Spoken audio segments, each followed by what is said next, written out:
I've been working remotely for the last 4.5 years, and I've learned a lot about time management, space organization, and just a lot of productivity nuggets since I've started. I was lucky enough to have one of my first major career roles be in a remote working company. And since then, I've been slowly honing and mastering the craft of working remotely. If you haven't been on my channel before, hi, I'm Angel. I'm currently the marketing director at a tech Saas startup company here in Vancouver, Canada. On the side, I run an e-commerce business. I have my social media platforms that I run, and I also run a small design and marketing agency where we offer services to small business owners. Today, I wanted to give you 5 tips and tools that will help you get used to or even just hone and master the craft of remote working. It is honestly such a blessing to be able to work in this digital landscape where remote working is such an easy possibility for everyone. However, coming from somebody who has done it for so long, it's definitely something that you have to get used to, especially if you're transitioning over from working in office. So without further ado, let's just get started with these 5 tips. Tip number 1, use a system that you can trust. I've mentioned a lot of tools and platforms on my channel before, but today I want to dedicate this section to the platform Monday.com. They're also the sponsor of today's video, so a huge thank you to them. Monday.com is this super flexible platform that can fit a variety of different workflows and industries. Within the platform, it allows you to build workflows and bridge silos within your team or company. It's a great platform that provides accountability, transparency, and visibility of everything that's going on for your entire team. While being able to encompass all of this, it also really helps you, or has helped me, focus on what's important and prioritize tasks in your workflow that might have immediate deadlines or that you need to tackle first. On the team aspect, they make it super easy for you to collaborate as well. And I love that aspect because although I do work alone on my social media projects, for my e-commerce store and for my marketing agency, I do work with the team. So having all of my workflows being able to be concentrated in just one area allows me to smoothly communicate with my team, delegate, collaborate, and just overall create a more productive work environment. I think overall, it just gives you peace of mind that everything that you need to do and that you're responsible for and that your team is responsible can all be found in one place. That kind of visibility sometimes can be really hard to build, but it is honestly, I would say the foundation of what makes a great team great. I wanted to mention Monday.com in this video specifically because I know not everybody that's watching this video is going to be a marketer or a designer like I am, but because of its flexibility, the platform just allows you to do so much and it can be molded to fit with whatever industry, job type, career type that you are in. They also allow you to integrate other tools and systems into your Monday.com platform as well, which means that if you've already been building out a workflow for yourself, all of that can integrate seamlessly into the platform. They also have creators who've created their own tools that you can integrate and use within your Monday.com account. If you guys are interested in trying Monday.com out for yourself, some of the main things I use it for is project management, CRM purposes, marketing tasks, sales tasks, and it can even be used to manage a software development sprint or workflow. But beyond that, it is flexible enough for you to adapt it to whatever you need it for, which is so hard to come by. If you want to use this all-in-one platform for yourself, you can check out the link in my description box below. If you guys have heard of the GTD method before, or the Getting Things Done methodology, this is a great platform for you to use that methodology on so that you can keep track of everything that you do all in one place. Number 2, set a schedule for yourself. I know I've mentioned time blocking before, and it is an absolutely great technique to use to make sure that you are getting everything that you need done, but also making sure that you get the rest and the breaks that you need to continue to be productive. I use my Google Calendar to schedule my days, and I really do schedule out everything. So work, tasks, projects, but stuff also like lunch, reading, gym breaks, seeing my friends, walking my dog. Pretty much everything that I do in a day, I will put it in my calendar and make sure that I have allotted the time needed for it. I find that this process really works for me as a remote worker, because without that sort of structure and without knowing exactly what I should be doing during that time frame, I often find myself overwhelmed or procrastinating and using the time for something else. It's easy to pick up your phone, start scrolling TikTok, or doing other things around the house, especially when you are working from home. But I find that when I set a schedule for myself and I can look at my calendar and see, okay, during this block I should be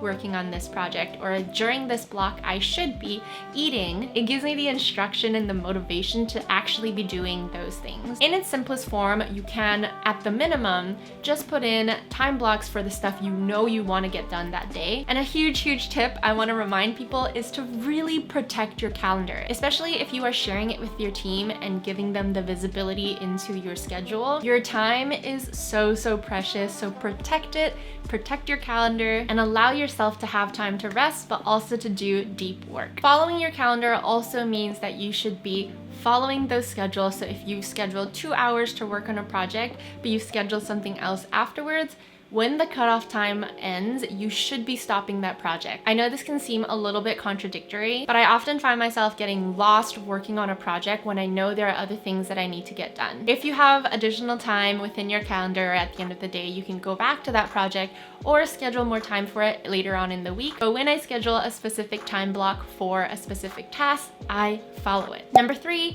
kind of related to your schedule, but it's to set a morning and an evening routine. For me, having that kind of structure and having a morning routine that I can follow gives me the motivation and allows me to continue on with the rest of my day a little bit happier and in a better mood. In the book Atomic Habits, they talk about how when you want to build a habit, you start small, but you can also tack it onto a different habit that you already have to make it easier for yourself to remember to do the next thing. So for example, in the morning, I wake up, I make my bed, I brush my teeth, I make myself a cup of coffee, and those things I've done every morning for as long as I can remember now, so it's built into a habit and a routine. If, for example, I want to add another habit to my day, like journaling or going to the gym, I add it to my morning routine. So my morning routine then becomes wake up, make my bed, brush my teeth, drink my coffee, and journal. Once you do this set of actions long enough, it will become your new habit or routine. Same goes for the evening. I know it's easy to work into the night, especially when you're working from home and you don't have that distinct separation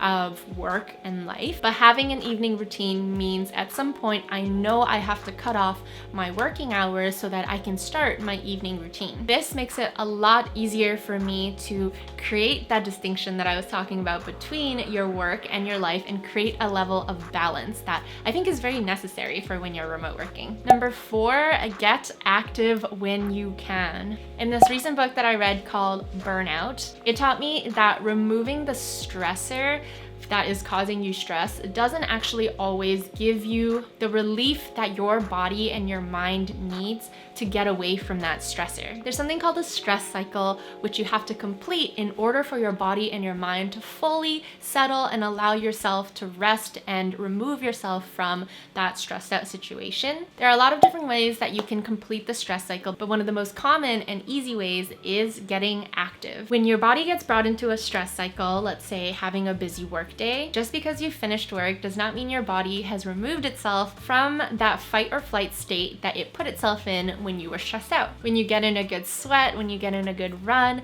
when you do something engaging for your brain, like going climbing, for example, that really allows you to fully complete the stress cycle, remove yourself, your body, your mind, your psyche from your stressful workday, and in turn it allows you to be more productive come your next workday. This is still very much so something that I'm implementing in my workday, and I know it's not easy, but forcing yourself to take that step and getting active, I promise you will feel so good afterwards. And it's one of the best tips that I can share with anybody, even people who work in an office and aren't working remotely. Number 5, creating an inviting and productive workspace. Like I said, it's sometimes hard to make that distinction between work and life when you work from home. My office space happens to be in my bedroom. My bed is literally right behind this camera. So it's easy to think like, okay, I'm gonna take a break. I'm gonna just go lie down in bed bed for like 5 minutes. But what that does is it blurs the lines between my workspace